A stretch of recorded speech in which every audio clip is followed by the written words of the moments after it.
आजकल सभी लोग अपनी अपनी जिंदगी से झुंझ रहे हैं। सभी लोगों की जिंदगी में परेशानियां हैं। कुछ लोगों की जिंदगी में बड़ी परेशानियां हैं तो कुछ लोगों जिंदगी में आम परेशानियां हैं।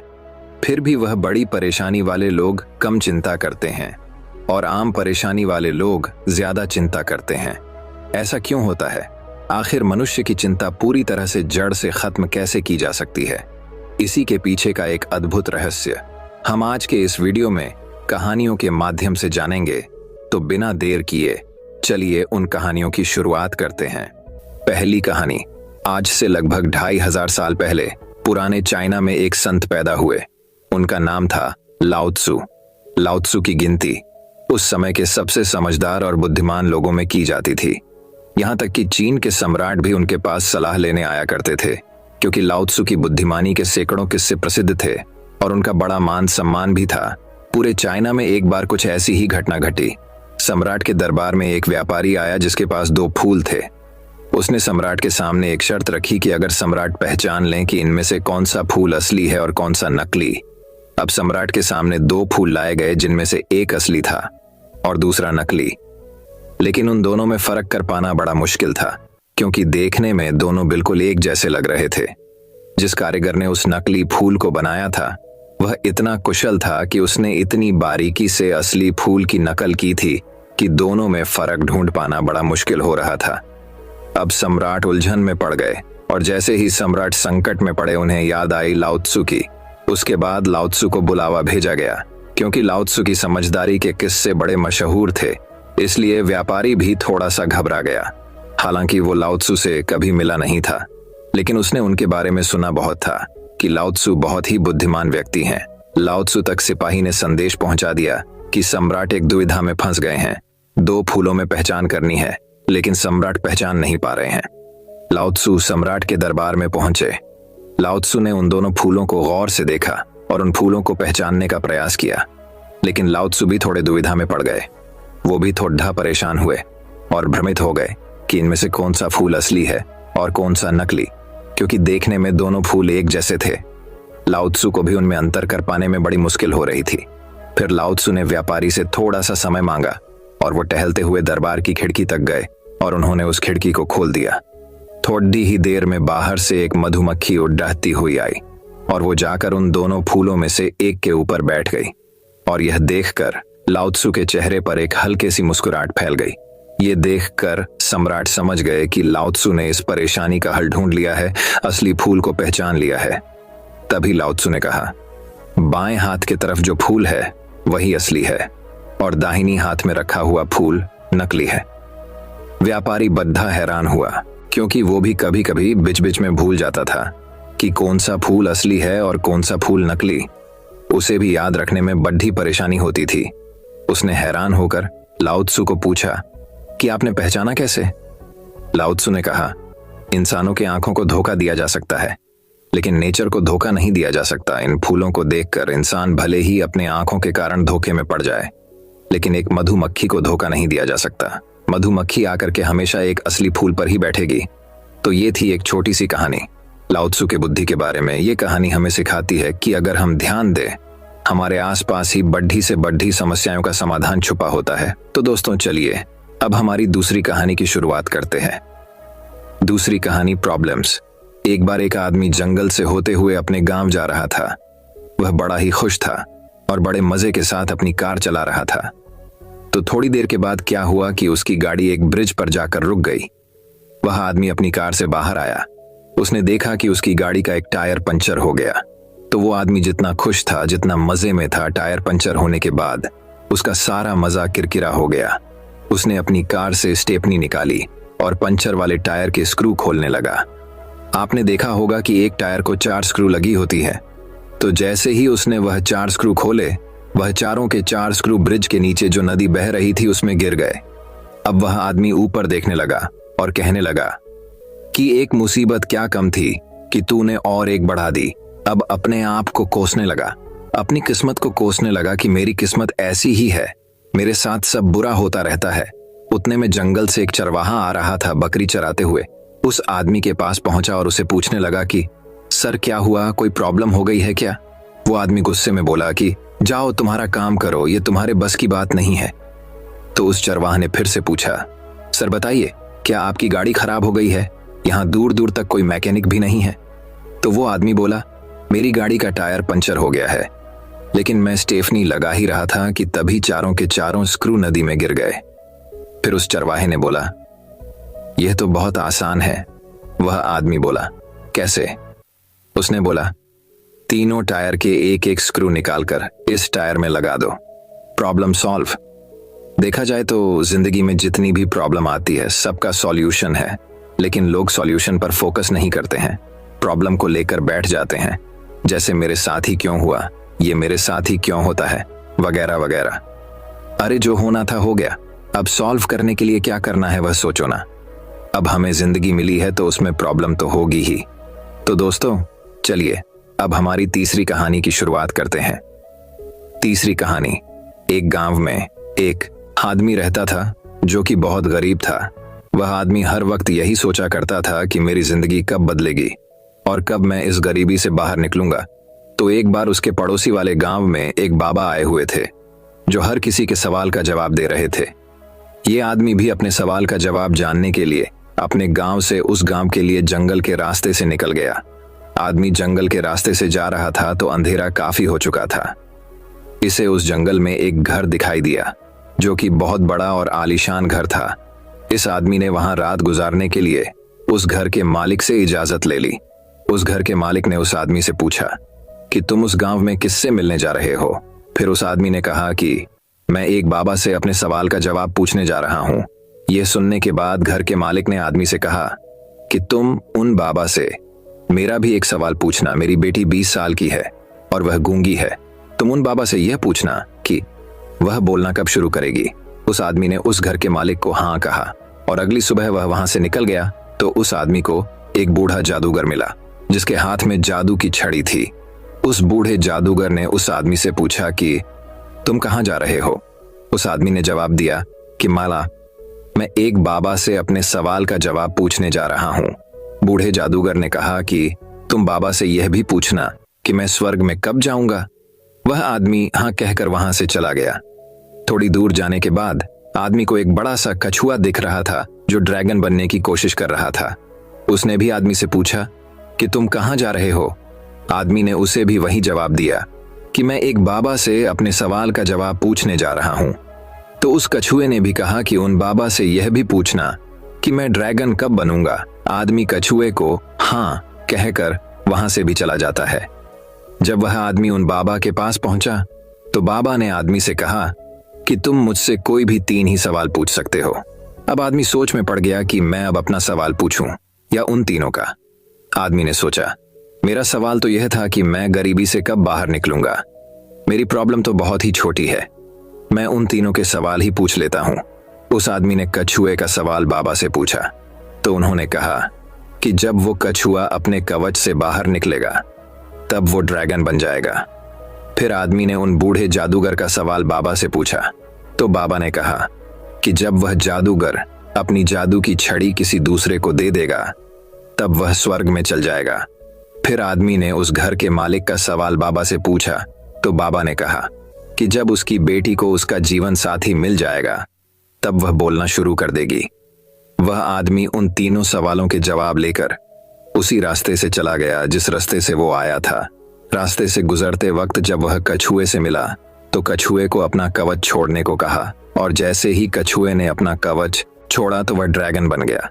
कछुए के कवच से बहुत सारे मोती निकले जो उस आदमी को मिले। फिर वह बूढ़े जादूगर से मिला जो कि स्वर्ग जाना चाहता था। आदमी ने उस बूढ़े जादूगर को अपनी छड़ी किसी दूसरे को देने के लिए कहा। उस बूढ़े जादूगर ने अपनी छड़ी उसी को दे दी और जैसे ही उसने अपनी छड़ी दी वह स्वर्ग में चला गया। फिर वो आदमी उस घर के मालिक से मिला और उससे कहा कि जब तुम्हारी बेटी को उसका जीवन साथी मिल जाए तब वह बोलना शुरू कर देगी। उस घर के मालिक ने अपनी बेटी की शादी उसी आदमी से कर दी और अब वह लड़की भी बोलने लगी। इस कहानी से हमें यह सीख मिलती है कि हमें कुछ पाने के लिए कुछ खोना पड़ता है, कुछ छोड़ना पड़ता है, त्याग करना पड़ता है। जैसे कि उस कछुए ने अपना कवच छोड़ा तो वो ड्रैगन बन गया। उस बूढ़े जादूगर ने अपनी छड़ी छोड़ी और वह स्वर्ग में चला गया। और उस घर के मालिक को अपनी बेटी की शादी करानी पड़ी। इस कहानी में सबको कुछ न कुछ मिल गया, लेकिन सबसे ज्यादा उस आदमी को मिला जो बहुत गरीब था, क्योंकि उसी ने सबसे ज्यादा त्याग किया था। वह आदमी इतनी दूर से अपने सवाल का जवाब पूछने गया था, लेकिन उसने अपने सवालात को त्याग कर उन तीनों के सवाल को पूछा। इस आदमी ने सबसे बड़ा त्याग किया। याद रखिए, बड़ी कामयाबी पाने के लिए बड़ा त्याग करना पड़ता है। तो दोस्तों चलिए अब हमारी चौथी कहानी की शुरुआत करते हैं। चौथी कहानी एक मौका एक बार की बात है। एक शहर में दो दोस्त रहते थे। वो दोनों दोस्त एक दिन समुद्र किनारे शंख इकट्ठा करने के लिए गए, ताकि उन शंखों को बेचकर अपने लिए कुछ पूंजी जमा कर पाएं। दोनों दोस्त शंख इकट्ठा कर ही रहे थे, तभी पहले वाले दोस्त को एक बड़ा शंख मिल गया। और ये देखकर दूसरे वाले दोस्त के मन में आया कि यार, इससे तो बड़ा शंख मिल गया, अब ये मुझसे ज्यादा पैसे कमा लेगा। तो फिर उसने सोचा कि मैं भी इससे बड़ा शंख ही ढूंढूंगा, ताकि मैं भी ज्यादा पैसे कमा पाऊं। अब वो लग गया बड़े शंख की तलाश में। उसने खूब ढूंढा, खूब मेहनत की, लेकिन फिर भी उसे बड़ा शंख हासिल नहीं हुआ। और उस बड़े शंख के चक्कर में उसे जितने भी छोटे छोटे शंख मिले, उन सारे शंखों को उठाकर फेंक देता, क्योंकि उसके दिमाग में वो बड़ा शंख था कि मुझे किसी भी हालत में वो बड़ा शंख चाहिए, ताकि मैं थोड़े ज्यादा पैसे कमा पाऊं। तो बड़े शंख की तलाश में सुबह से शाम हो गई, फिर शाम से रात हो गई, तो न तो उसे बड़ा शंख मिला, और बल्कि जो छोटे छोटे शंख उसे मिले थे, उन शंखों को भी उसने फेंक दिया था। तो अभी उसके हाथ में कुछ नहीं था। और जो पहले वाला दोस्त था, उसके पास एक बड़ा शंख था और कुछ छोटे शंख थे। तो रात हो गई और वो दोनों दोस्त घर जाने लगे। तो घर जाते वक्त पहला वाला जो दोस्त था, उसने अपने शंख बेच दिए। उसके पास जो बड़ा शंख था, उसके उसे मिले 1000 रुपये मिले, और जो छोटे छोटे शंख उसके पास थे, उसके उसे मिले 3000 रुपये। और ये जानकर उस दूसरे वाले दोस्त को बहुत दुख हुआ कि काश मैं उन छोटे छोटे शंखों को फेंकता नहीं, तो अभी मेरे पास इससे भी ज्यादा कमाई होती। उसके दोस्त ने उसे बताया, जो छोटे छोटे शंख तूने फेंक दिए थे ना, उन्हीं को मैंने अपने पास कलेक्ट कर लिया, और उन्हीं की वजह से मुझे मिले 3000 रुपए। और ये जानकर वो दूसरा वाला दोस्त और भी निराश हो जाता है। Moral of story. इस कहानी को मेरा लिखने का मकसद बिल्कुल साफ है कि हम बढ़ती बढ़ती चीजों के चक्कर में कई सारी छोटी छोटी चीजें, या फिर ये कहे कि कई सारे छोटे छोटे मौके हाथ से गवा देते हैं। हम हमारी डे टू डे लाइफ में भी कई सारी छोटी छोटी चीजें को इग्नोर करते हैं। लेकिन ये बात आपको जान लेनी चाहिए कि ये छोटी छोटी चीजें आगे जाकर बहुत बड़ा रूप ले लेती है। हर छोटी चीज पर ध्यान लगाओ, उसे इग्नोर मत करो, क्योंकि आगे जाकर आपको इसकी अहमियत पता चलेगी। मैं ये भी नहीं कह रहा हूं कि छोटा सोचो और छोटा ही करो। मेरा कहने का मतलब ये है कि आप सोचो बड़ा, लेकिन उसके लिए हर वो छोटा काम करो जिससे कि आपका ड्रीम आपको हासिल हो। दोनों दोस्तों का गोल एक ही था, वो था पैसा। लेकिन पहले वाले दोस्त ने बड़े और छोटे दोनों पर भी फोकस किया, और दूसरे वाले दोस्त ने सिर्फ बड़े पर फोकस किया और छोटी छोटी चीजों को इग्नोर किया। और जहां उसे ज्यादा पैसे मिलने चाहिए थे, वहां उसे 1 रुपया भी न मिला। छोटे छोटे बदलाव ही बड़े कामयाबी का हिस्सा होते हैं। तो दोस्तों चलिए अब हमारी 5वीं कहानी की शुरुआत करते हैं। 5वीं कहानी दोस्तों बात बहुत समय पहले की है। बहुत समय पहले की बात है। अफ्रीका के अल्जीरिया देश में बकाउस नामक राजा राज्य करता था। उसके ही राज्य के एक नगर में एक समझदार जज रहता था, जिसकी न्यायप्रियता के चर्चे दूर दूर तक फैले हुए थे।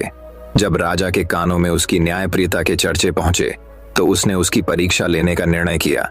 वह घोड़े पर सवार हुआ और जज के नगर की ओर चल पड़ा। जब वह नगर के प्रवेश द्वार पर पहुंचा, तो वहां उसे एक अपाहिज भिखारी बैठा दिखाई पड़ा। भिखारी ने राजा को रुकने का संकेत किया। राजा रुक गया। उसने राजा से कहा, मेरी मदद कर दो, मुझे अगले चौक तक छोड़ दो। राजा ने उसे घोड़े पर बिठा लिया। जब वे अगले चौक पर पहुंचे और राजा ने भिखारी को घोड़े से उतरने को कहा, तो भिखारी कहने लगा, ये मेरा घोड़ा है, तुम घोड़े से उतरो। दोनों में बहस होने लगी। लोग उनके आसपास इकट्ठा हो गए। बहस बढ़ती देखकर लोगों ने मशवरा दिया कि वे लोग फैसले के लिए जज साहब के पास चले जाएं। दोनों कचहरी पहुंचे। कचहरी में बहुत भीड़ थी। जज साहब एक एक करके सबको बुलाकर उनकी दलीलें सुन रहे थे। सबसे पहले उन्होंने एक लेखक और किसान को बुलाया। उनके साथ एक स्त्री भी थी।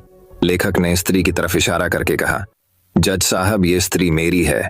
किसान ने कहा, ये झूठ बोल रहा है जज साहब, ये मेरी स्त्री है। जज साहब ने उनकी दलीलें सुनी, लेखक और किसान को।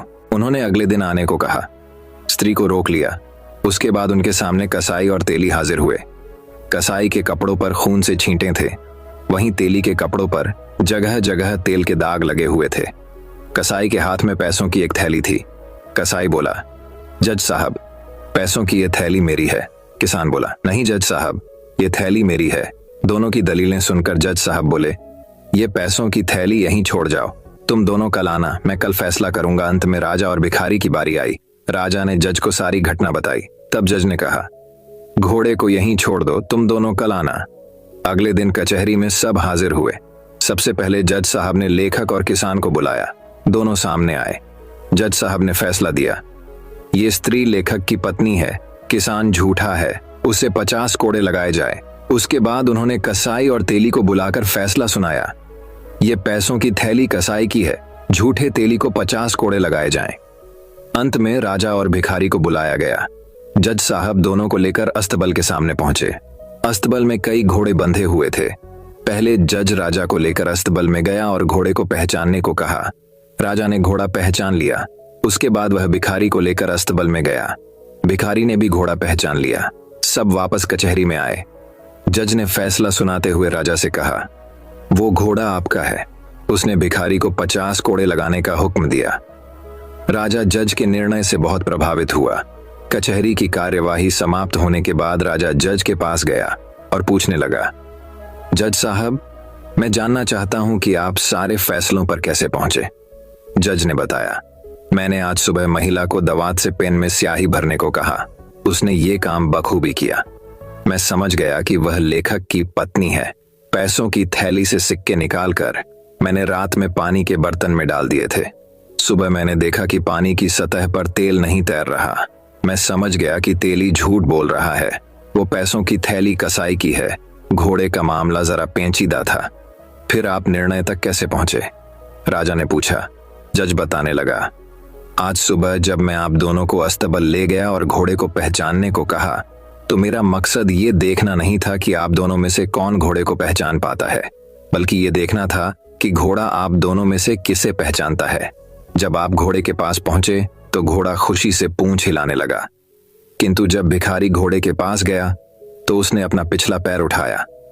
मैं समझ गया कि आप घोड़े के मालिक हैं। राजा जज की समझदारी देखकर बहुत खुश हुआ। उसने अपना परिचय देते हुए जज को इनाम देना चाहा, पर जज ने विनम्रता से मना करते हुए कहा, यह तो मेरा कर्तव्य है और मैं पूरी निष्ठा से अपना कर्तव्य निभाता हूं। दोस्तों, ये कहानी हमें यह शिक्षा प्रदान करती है कि सदा अपना काम पूरी निष्ठा के साथ करना चाहिए और अपने कार्य में अपनी बुद्धि का उपयोग करना सबसे महत्वपूर्ण है। जब व्यक्ति अपने बुद्धि से किसी कार्य को करता है तब वो कार्य उत्तम और सही हो पाता है। इसलिए खुद की बुद्धि का उपयोग कर हर कार्य को करना महत्वपूर्ण है। तो दोस्तों, चलिए अब हमारी छठी कहानी की शुरुआत करते हैं। छठी कहानी, वही अब छठी कहानी कुछ इस प्रकार शुरू होती है। एक राज्य में एक पराक्रमी राजा राज करता था। वह एक कुशल योद्धा था और हर युद्ध में विजयी होता था। आस पड़ोस के राज्य के राजा भी उसके पराक्रम का लोहा मानते थे। एक बार वह एक युद्ध में विजयी होकर अपने नगर लौट रहा था। उसके मंत्री और सैनिक उसके साथ थे। रास्ते में एक पेड़ के नीचे उसे एक बौद्ध भिक्षुक बैठा दिखा। वह घोड़े से उतरा और भिक्षुक के पास जाकर उनके चरणों पर अपना सिर रख दिया। मंत्री और सैनिक ये दृश्य देख रहे थे। एक मंत्री को अपने राजा का भिक्षुक के चरणों पर शीश झुकाना अच्छा नहीं लगा। महल आने के बाद उसने राजा से कहा, महाराज, आप इतने पराक्रमी राजा हैं, आपने कितने युद्ध जीते, सब आपको लोहा मानते हैं। आपका शीश तो गर्व से तना रहना चाहिए, किंतु आपने एक भिक्षुक के चरणों पर शीश झुका दिया। मुझे ये उचित नहीं जान पड़ा। राजा मुस्कुराया किंतु कुछ बोला नहीं। अगले दिन उसने उस मंत्री को बुलवाया और एक थैला देकर कहा, इस थैले में 4 चीजें रखी हैं, बाजार जाओ और इन्हें बेच कर आओ। ध्यान रहे, बाजार जाने के पहले इस थैले में झांक कर मत देखना। मंत्री थैला लेकर बाजार चला गया।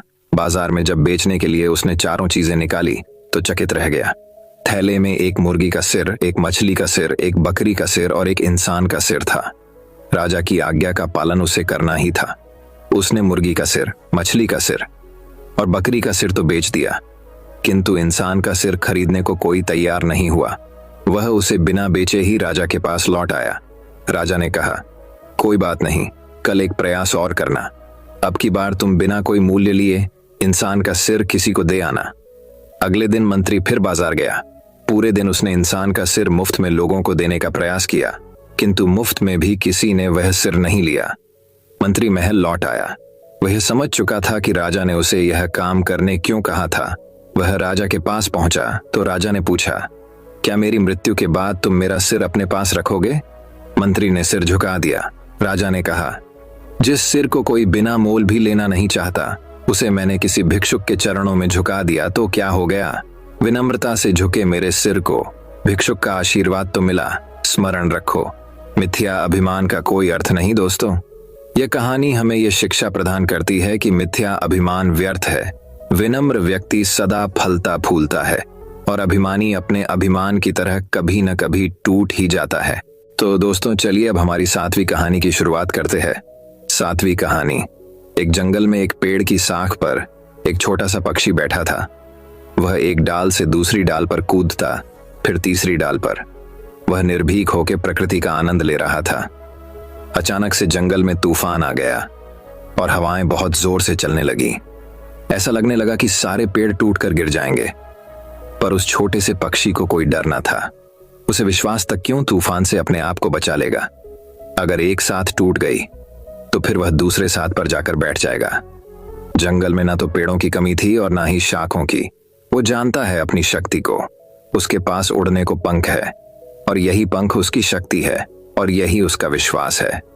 तो दोस्तों हमें इस कहानी से सीखने मिलती है, मुसीबत आए तो इस नन्हे पक्षी की तरह निर्भीक होकर सामना करो। मत बोलना कि विपरीत परिस्थितियों में ही हमारा सर्वश्रेष्ठ बाहर निकलता है। याद रखना कि पतंग हवा के विपरीत ही उड़ती है। मत भूलना कि जब कोई रास्ता नहीं होता तभी बहुत से रास्ते होते हैं, बशर्त यह कि हमें खुद पर विश्वास और अपनी क्षमता पर भरोसा हो। तो दोस्तों चलिए अब हमारी 8वीं कहानी की शुरुआत करते हैं। 8वीं कहानी। जीवन में हम जैसा करेंगे वैसा ही लौटकर हमारे पास आएगा। यह बात अगर हम याद रखें तो कितने ही गुनाहों से बच जाएंगे। एक औरत थी और वह अपने परिवार के लिए जब भी खाना बनाती तो एक रोटी वहां से गुजरने वाले किसी के गरीब इंसान के लिए बनाती। वह रोटी को रोज आंगन की छोटी मुंडेर पर रख देती थी ताकि कोई भी उसे ले जा सके। एक कुबड़ा रोज वहां से गुजरा और उसे रोटी को ले जाता था। वह उसे रोटी के लिए उस औरत को धन्यवाद नहीं कहता था, बस कुछ न कुछ बड़बड़ाता जाता। वह यह बड़बड़ाता था, जो तुम बुरा करोगे तो तुम्हारे साथ रहेगा, जो तुम अच्छा करोगे वह तुम तक लौट कर आएगा, जरूर आएगा। दिन गुजरते गए, वह सिलसिला यूं ही चला रहा। एक दिन उसकी इस बात से तंग आकर वह औरत सोचने लगे, कितना अजीब आदमी है, एक बार भी इसमें शुक्रिया नहीं बोला है, न जाने क्या बड़बड़ाता रहता है। रोज की तरह वह को बात फिर आया, रोटी उठाई, फिर वही दोहराया, करोगे वह तुम्हारे साथ रहेगा और जो तुम अच्छा करोगे वह तुम तक लौट कर आएगा। आज उस औरत को बहुत गुस्सा आया। उसने कुबड़े से छुटकारा पाने की सोची। उसे औरत ने उसे रोटी में जहर मिला दिया जो मुंडेर पर रखा करती थी। जैसे ही उसने जहर मिला, रोटी मुंडेर पर रखी तो उसे औरत के हाथ कांपने लगे। उसने खुद को धिक्कारा, और कहाँ है ऊपर वाले, ये मेरा हाथों आज क्या होने वाला था। उसने वह रोटी तुरंत ही आग जलती चूल्हे में जला दी। फिर उसने ताजा रोटी बनाई और रोज की तरह मुंडेर पर रख दी।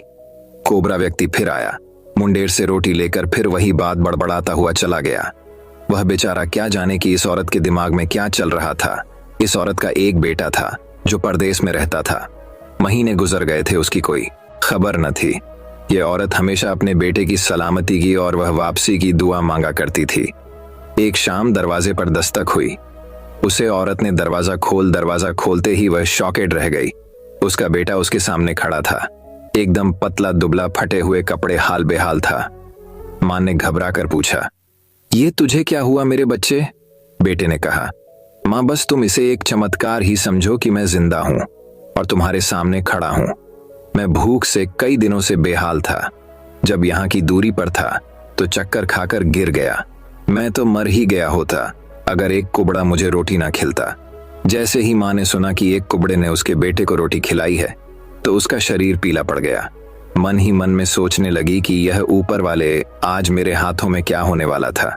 उसके बाद उस कुबड़े के बातें उस मां के कानों में गूंजने लगी, जो तुम बुरा करोगे वह तुम हमारे साथ रहेगा, जो तुम अच्छा करोगे वह तुम तक लौट कर आएगा और जरूर आएगा।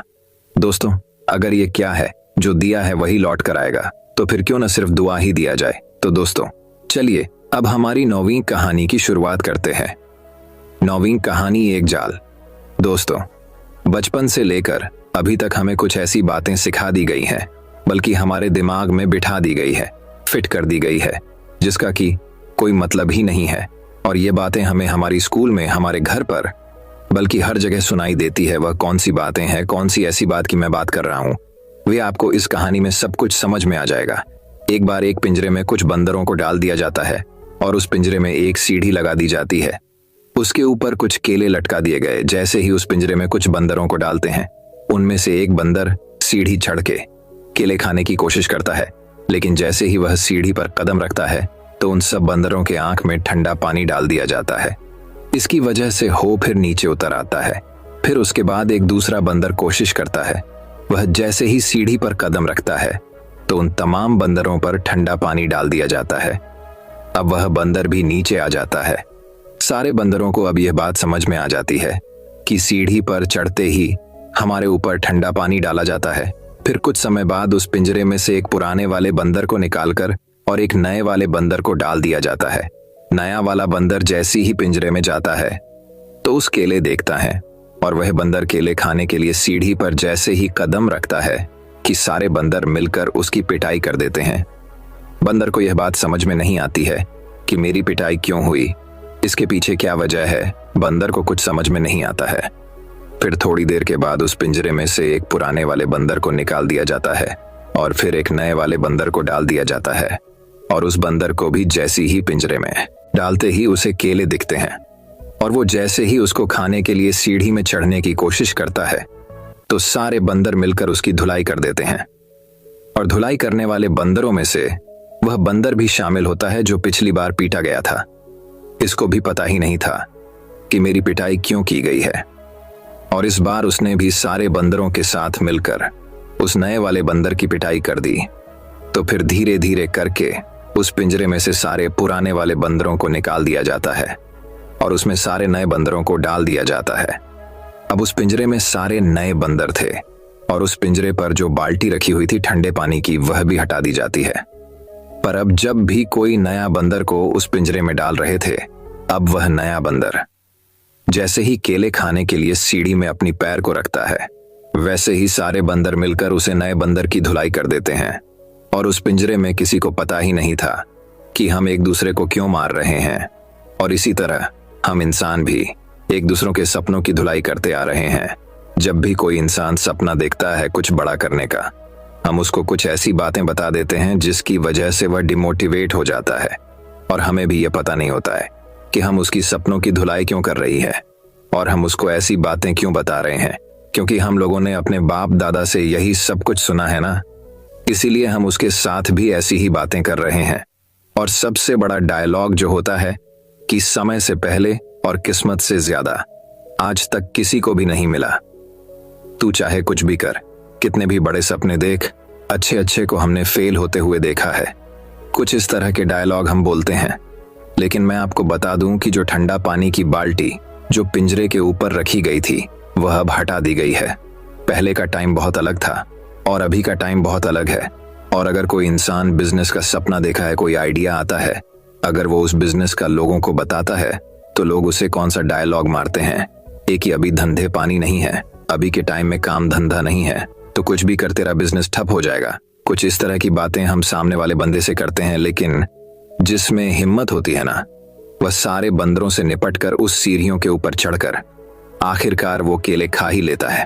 और इसी तरह जितने भी है डिस्ट्रैक्शन है ना, और लोगों की बातें हैं, जो लोग आपसे इस तरह की बातें करते हैं, उन सबको साइड में करो यार, और अपने काम पर फोकस करो और अपने सपनों की सीढ़ी पर चढ़ते रहो। एक दिन आपको कामयाबी जरूर मिलेगी। पहले का टाइम गया, पहले के टाइम को भूल जाओ, अभी अब के टाइम में जियो यार। ये मत सोचना कि ये दुनिया क्या कहेगी, अगर कर गए तो ये दुनिया तुम्हें देखेगी। तो दोस्तों चलिए अब हमारी 10वीं कहानी की शुरुआत करते हैं। 10वीं कहानी, दिल छूने वाली कहानी। एक लड़का था जिसे फुटबॉल खेलने का बहुत शौक था। वह हर दिन मैदान में प्रैक्टिस करने के लिए आता और बहुत ज्यादा प्रैक्टिस करता। उसके पिता भी अक्सर वही मैदान के कोने में बैठे चुपचाप मैदान की ओर देखते रहते थे। उस लड़के की लगन को देखते हुए स्कूल के कोच ने उस लड़के को स्कूल की टीम में शामिल तो कर लिया, लेकिन उसकी बार वे खिलाड़ी यानी एक एक्स्ट्रा प्लेयर के जगह में रखा। कुछ दिनों बाद जब स्कूल के मैच शुरू हुए तो लड़का क्वार्टर फाइनल और सेमीफाइनल के दौरान 4 दिन हो गए, लेकिन वह मैदान में पहुंचा ही नहीं। लेकिन फाइनल मैच के दिन वह मैदान में पहुंच गया और अपने कोच से जाकर कहा कि सर, आपने हमेशा मुझे अपनी टीम में एक एक्स्ट्रा प्लेयर की जगह पर रखा है, कभी भी मेरी टीम में खेलने का मौका ही नहीं दिया, लेकिन प्लीज आज मुझे खेलने का एक मौका जरूर दें। उसके कोच ने उस लड़के की बात सुनी और कहा कि सॉरी बेटा, मैं तुम्हें यह मौका नहीं दे सकता क्योंकि टीम में तुमसे अच्छे खिलाड़ी मौजूद है और वैसे भी ये फाइनल मैच है, स्कूल की इज्जत दांव पर लगी है, मैं तुम्हें यह मौका देकर आज के दिन कोई भी रिस्क नहीं ले सकता। लड़के ने फिर कोच से कहा कि सर प्लीज आज मुझे खेलने दे और मैं वादा करता हूं कि मैं आज आपके विश्वास को टूटने नहीं दूंगा। लड़के ने बहुत रिक्वेस्ट भी की, यहां तक कि उसकी आंखों में इसी बीच हल्की सी आंसू भी छलक आए। इससे पहले इस लड़के ने इस तरह कभी भी रिक्वेस्ट नहीं की थी। कोच को भी लगा कि मुझे इस लड़के को एक मौका जरूर देना चाहिए। कोच ने कहा कि बेटा ठीक है, आज तुम खेलो, लेकिन एक बात याद रखना, मैंने यह फैसला अपने एक बेहतर फैसले के खिलाफ लिया है और स्कूल की इज्जत दाग पर लगी है। बस मुझे अपने इस फैसले पर शर्मिंदा ना होना पड़े। खेल शुरू हुआ और लड़का तूफान की तरह खेला। उस लड़के को जब भी फुटबॉल मिलती थी वह उस फुटबॉल को गोल करके ही रहता था और उसकी टीम को उस लड़के की वजह से बहुत ही शानदार चीज मिली। मैच खत्म हो गया और वह लड़का इस मैच का हीरो बन गया। खेल खत्म होने के बाद कोच ने उस लड़के के पास जाकर कहा कि बेटा, मैं इतना गलत कैसे हो सकता हूं? मैंने पहले तुम्हें कभी भी इतना शानदार खेलते हुए नहीं देखा। ये चमत्कार कैसे हुआ? तुम इतना अच्छा कैसे खेल गए? उस लड़के ने अपने कोच से कहा, मुझे मेरे पिताजी खेलते हुए देख रहे थे। कोच ने मैदान के उस कोने में देखा जहां इस लड़के के पिता अक्सर बैठा करते थे, लेकिन आज वहां कोई भी नहीं बैठा था। कोच उस लड़के से फिर पूछा कि बेटा, तुम जब भी प्रैक्टिस करने आते थे तो तुम्हारे पिताजी अक्सर वहां बैठा करते थे, लेकिन आज वह वहां पर नहीं है। उस लड़के ने अपने कोच को यह कहा कि कोच, मैंने आपको यह कभी नहीं बताया कि मेरे पिताजी अंधे थे और 4 दिन पहले ही उनकी मृत्यु हो गई। आज पहली बार हो मुझे ऊपर से खेलते हुए देख रहे थे। आज किसी भी कीमत पर मैं मैच हार नहीं सकता था क्योंकि आज मेरे पास एक बड़ा लक्ष्य था, उद्देश्य था। मैं आज मर सकता था लेकिन हार नहीं सकता था। जी हाँ मेरे दोस्तों, उस लड़के के पास जीतने की एक बड़ी वजह थी, एक बड़ा रीजन था। और जब ऐसी कोई वजह और ऐसा कोई कारण जब किसी इंसान के सपनों से जुड़ जाता है तो इंसान के सफलता की संभावना बहुत ज्यादा बढ़ जाता है। वह हर मुश्किल, हर बाधाओं का सामना करने के लिए तैयार रहता है। क्या है आपके पास ऐसी कोई बड़ी वजह जिसकी वजह से आप भी इतना मजबूत बन जाओगे कि हर बाधा और हर मुसीबत से लड़ने के लिए तैयार हो जाओ, डांटा जाओ और आप बिना रुके और एक कोशिश कर पाए अपने सपनों को पाने के लिए? और अगर आपके पास अभी तक ऐसी कोई भी वजह नहीं है तो उसको ढूंढिए जो आपको दिल में एक नया जोश भर दे और भरोसा दिला दे कि अगर आपको अपने आप पर भरोसा है तो कुछ भी संभव है। क्योंकि अगर आप रुक जाएंगे तो इस बात का पूरी गारंटी है कि वह चीज अब कभी नहीं होने वाली, लेकिन अगर आप कोशिश करते रहेंगे तो कभी ना कभी आप सफलता तक जरूर पहुंचेंगे। तो दोस्तों चलिए अब हमारी 11वीं कहानी की शुरुआत करते हैं। 11वीं कहानी कभी हार न माने। ये कहानी है 2 मेंढकों की, जिसमें एक पतला था और दूसरा मोटा। दोनों जंगल के एक तालाब में साथ रहा करते थे। बचपन के दोस्त थे दोनों, साथ में ही खेलते कूदते बड़े हुए थे। वो दोनों दिन भर तालाब में खेलते, उछलते, गप्पे मारते और मस्ती किया करते थे। उन दोनों को ही तालाब के पास के इलाके में नई नई जगहों में जाकर घूमना अच्छा लगता था। एक दिन ऐसे ही साथ में घूमते हुए दोनों जंगल के बाहर एक खेत में पहुंच गए। वहां उन्होंने देखा कि एक ग्वाला अपने गाय से दूध निकाल रहा था। उन्होंने कभी भी किसी को इस तरह दूध निकालते हुए नहीं देखा था। ग्वाले ने दूध निकालकर एक बाल्टी में भरकर रख दिया। वो दोनों उस दूध को देखकर बड़े आश्चर्य थे क्योंकि उन्होंने आज से पहले यह कभी नहीं देखा था। उन्होंने तो जंगल में सिर्फ तालाब का गंदा पानी ही देखा था। कुछ देर सोचने के बाद उन दोनों ने ही डिसाइड किया कि सफेद पानी में तैरने का मजा ही कुछ होगा। ये सोचकर उन दोनों ने एक साथ बाल्टी में छलांग लगा दी। वहां जाकर वो देखते हैं, अरे वाह, सफेद पानी, हमने तो ये कभी देखा ही नहीं, ये क्या चीज होती है? दोनों को मजे करने तो पसंद थे ही, वे दोनों वही मस्ती करने लग जाते हैं। वो कभी तैरते हैं, कभी वो गोता मार रहे होते हैं। खूब उछल कूद करने के बाद, पूरे मजे करने के बाद, वो मोटा वाला मेंढक कहता है, चल यार, अब घर जाने का टाइम हो गया, जंगल वापस चलते हैं। फिर वो पतला मेंढक कहता है, हाँ यार, चल वापस चलते हैं।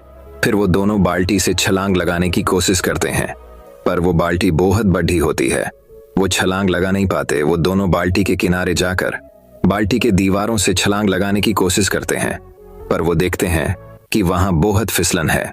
वो जब भी कूदने की कोशिश करते हैं, उनके पैर फिसल जाते हैं। उन्होंने लगातार कई बार कोशिश किया, कभी बाल्टी के बीच से तो कभी बाल्टी के किनारे, लेकिन दूध के चिकनाहट और उसकी फिसलन की वजह से वो बाल्टी से बाहर नहीं निकल पा रहे थे। अब जो वो पतला वाला मेंढक होता है, वो मोटे मेंढक को बोलता है, भाई देख, निकलना तो है हमें इस बाल्टी से बाहर, इसीलिए हमें कोशिश तो करती रहनी पड़ेगी, पर हमने बहुत बार कोशिश करके देख ली, इसीलिए अब मुझे लगता है हम खुद तो इस बाल्टी से बाहर निकल नहीं पाएंगे, क्योंकि यहाँ बहुत ज्यादा फिसलन है। तो हम क्या करते हैं, हम तैरते रहते हैं। अगर हम तैरते रहेंगे तो कोई न कोई हमें आकर बाल्टी से बाहर निकाल ही देगा। मोटा मेंढक उस पतले वाले मेंढक की बात को मान लेता है और वो दोनों तैरते रहते हैं। यहाँ तक कि बहुत समय बीत गया, लेकिन उनको निकलने के लिए कोई भी नहीं आया। जो मोटा मेंढक होता है, वो तैरते तैरते थक जाता है। वो कहता है, भाई अब मैं और पैर नहीं चला पाऊंगा, कई घंटों से तैरते तैरते मैं थक चुका हूँ। वो पतला मेंढक कहता है, भाई देख, अगर तू पैर चलना बंद कर देगा तो तू डूब जाएगा और कुछ देर में सांसें रुक जाएंगी और तू मर जाएगा। हमको मरना नहीं है, तू पैर चलता रह। वो मोटा मेंढक थोड़ी देर और पैर चलता है, फिर कहता है, भाई देख, हमने बहुत साथ दिया एक दूसरे का, हम दोनों बचपन के दोस्त हैं, आपस में बहुत मस्ती किए, हमेशा साथ रहे, लेकिन मुझे लगता है कि आज ये सब खत्म होने वाला है। आज हो सकता है ये मेरे जिंदगी का आखिरी दिन हो। मैं और मेहनत नहीं कर सकता, मैं और पैर नहीं चला सकता, और अब शायद मैं डूब कर मर जाऊंगा। उस पतले मेंढक के आंखों के सामने उसका वो बचपन का दोस्त डूब कर मर जाता है। ये सब देख के वो पतला मेंढक और तेजी से पैर चलाने लगता है। भी उसके अंदर ये आग लग जाती है कि कैसे भी करके मुझे इस बाल्टी से बाहर निकलना है, मुझे हार नहीं माननी, अगर मैंने हार मान ली तो मैं भी मर जाऊंगा। उसकी आंखों से आंसू निकल रहे हैं, लेकिन वो तेजी से पैर चलाता रहता है। लेकिन हम सब जानते हैं कि अगर घोड़े देर तक दूध को चलाया जाए तो उसमें से माखन बाहर आने लग जाता है। और बिल्कुल ऐसा ही हुआ, क्योंकि कई घंटों से वो दोनों मेंढक उस दूध में पैर चला रहे होते हैं, इसीलिए उस दूध से मक्खन बाहर आने लग जाता है। साथ ही कुछ घंटे से रखे रहने की वजह से दूध कुछ जमने भी लगता है। दूध के जमने और मक्खन के बाहर आ जाने से तो मेंढक देखता है कि दूध थोड़ा गड्ढा से हो गया है। अब वो पहले जैसा चिपचिपा नहीं रहा। अब वो मेंढक माखन के ऊपर बेत के जोर से छलांग मारता है और बाल्टी के बाहर आता है।